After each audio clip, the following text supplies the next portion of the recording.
जय हिंद स्टूडेंट्स। आज हम बात करेंगे इंडियन इकोनॉमी की। एक ओवरव्यू लेंगे हम इंडियन इकोनॉमी का। देखिए, हम सभी जानते हैं कि भारत विश्व में तेजी से उभरती हुई अर्थव्यवस्था है। रिसेंटली आपने न्यूज़ सुनी होगी कि इंडिया वर्ल्ड लेवल पर 5th लार्जेस्ट इकोनॉमी बन गया है। जी हाँ दोस्तों, भारत आज विश्व में 5वीं सबसे बड़ी अर्थव्यवस्था बन गया है। We are the 5th largest economy in the world in terms of GDP nominal. और अगर बात करें परचेजिंग पावर पैरिटी यानी पीपीपी के अकॉर्डिंग, तो हम जानते हैं India is the 3rd largest economy in purchasing power parity. आखिरकार क्या होती है नॉमिनल जीडीपी, क्या होती है परचेजिंग पावर पैरिटी, ये सारे टॉपिक्स तो हम लेटर डिस्कस करेंगे ही, लेकिन हमें सबसे पहले समझना है कि हमारी जो इंडियन इकोनॉमी है, इंडियन इकोनॉमी किस प्रकार की है, क्या फीचर्स है हमारे इंडियन इकोनॉमी के।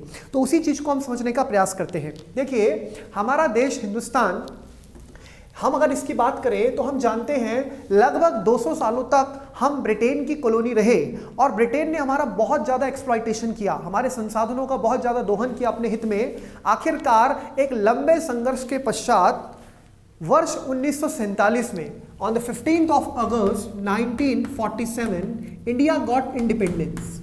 अब जब हमें आज़ादी मिल गई तो यह आज़ादी इतनी सस्ती भी नहीं थी। आपको पता है हमारे देश का विभाजन भी हुआ, पार्टीशन भी हुआ।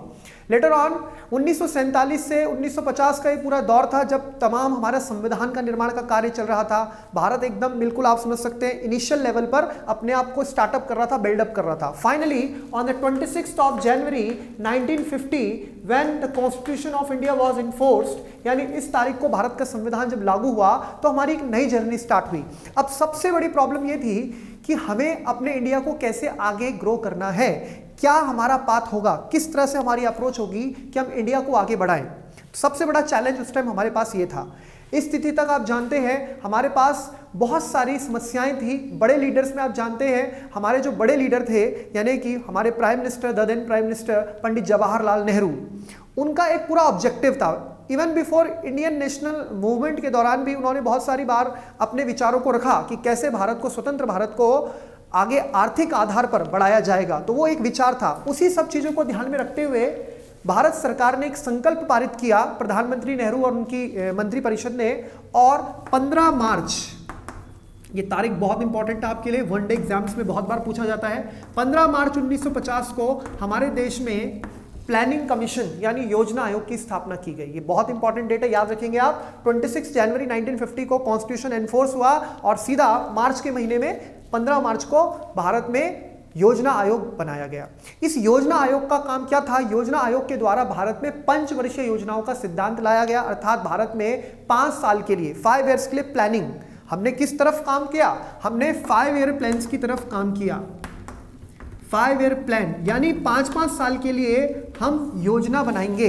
हमारा एक ऑब्जेक्टिव होगा कि इन पर्टिकुलर 5 सालों में हमें क्या क्या चीजें अचीव करनी है। वो सारे गोल सेट किए जाते थे और उसको लेकर पॉलिसी बनाई जाती थी बाय दी प्लानिंग कमीशन। तो planning commission was formed on 15th of March 1950। Later on अगले ही साल 1951 से हमारे देश में पंचवर्षीय योजनाओं की शुरुआत हुई। 5 ईयर प्लान स्टार्ट हुए, इसके बाद एक के बाद एक 5 ईयर प्लान्स आए, बीच बीच में इनमें गैप भी आया, और टोटल अब तक हम देखें तो हमारे देश में 12 5 ईयर प्लान्स आए हैं। अब तक कितने आए हैं? 12 5 ईयर प्लान्स। तो अगर कभी आपसे पूछा जाए कि पंचवर्षीय योजनाओं की शुरुआत किसके द्वारा की गई, तो आपको ध्यान रखना है सरकार किसकी थी? नेहरू जी प्रधानमंत्री थे। 1950 में योजना आयोग की स्थापना हुई। 1951 से भारत में पंचवर्षीय योजनाओं की शुरुआत हुई। अब हम सभी जानते हैं, रिसेंटली तो आप सभी को पता है, वर्ष 2014 में भारत में जब जनरल इलेक्शंस हुए, इन 2014 जब हमारे देश में जनरल इलेक्शन यानी आम चुनाव हुए, सत्ता का परिवर्तन हुआ, भारत में भाजपा की सरकार आई, बीजेपी की गवर्नमेंट आई फुल मेजॉरिटी के साथ, और प्राइम मिनिस्टर नरेंद्र मोदी का टर्म स्टार्ट हुआ।